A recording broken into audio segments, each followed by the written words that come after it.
All India Trinamool Congress के नेता जनाब शाहिद मंसूर साहब अपनी पूरी टीम और 50 पार्टी कार्यकर्ताओं के साथ AIMIM यानी कि ऑल इंडिया मजलिस इत्तेहादुल मुस्लिमीन में शामिल हुए।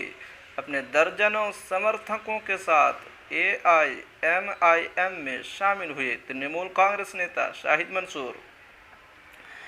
AIMIM के पश्चिम बर्धमान जिला अध्यक्ष दानिश अजीज के नेतृत्व में TMC नेता मोहम्मद शाहिद मंसूर अपने 50 समर्थकों के साथ AIMIM में शामिल हो गए।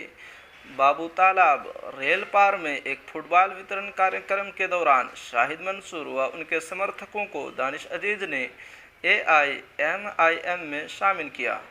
मौके पर दानिश अजीज ने कहा कि बंगाल के अल्पसंख्यकों को अब इस बात का एहसास होने लगा है कि तृणमूल कांग्रेस सिर्फ उनका इस्तेमाल कर रही है और पूरे देश में अल्पसंख्यकों का सिर्फ एक ही हितैषी AIMIM है।